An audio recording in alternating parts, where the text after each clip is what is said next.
सालों से भारत की यही मांग रही है कि संयुक्त राष्ट्र सुरक्षा परिषद (NSG) में उसे स्थायी सदस्यता मिले। ये मांग नई नहीं है। दशकों से भारत लगातार इस ओर ध्यान खींचता आया है। कई देशों ने इस विचार का समर्थन भी किया, लेकिन हर बार किसी न किसी कारण से बात अधूरी रह गई।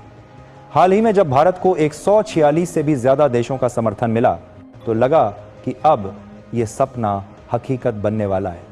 पूरी दुनिया में चर्चा होने लगी कि भारत को अब वह सम्मान मिलेगा जिसका वह हकदार है।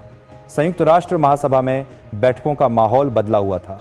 हर जगह यह कहा जा रहा था कि भारत की ताकत, उसकी जनसंख्या, उसकी अर्थव्यवस्था और उसका लोकतंत्र सब कुछ उसे इस स्थान के लिए उपयुक्त बनाता है।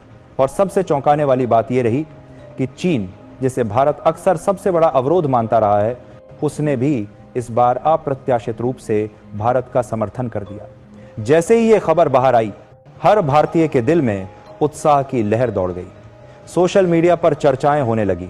समाचार चैनल कहने लगे कि अब की बार भारत का सपना पूरा होगा। लेकिन राजनीति हमेशा सरल नहीं होती। अंतर्राष्ट्रीय संबंधों में मुस्कान और गले मिलना हमेशा सच्चाई नहीं होते। अक्सर असली खेल बंद कमरों में चलता है। भारत भी इस कड़वे सच से टकराया। अब तक भारत मानता रहा था कि उसके खिलाफ सबसे ज्यादा चालें सऊदी अरब और तुर्की चलते हैं। इन दोनों देशों ने कई बार पाकिस्तान का समर्थन किया और भारत को नीचा दिखाने की कोशिश की। लेकिन जब असली राज खुला तो पता चला कि ये तो सिर्फ मोहरे थे। असली खेल कोई और चला रहा था।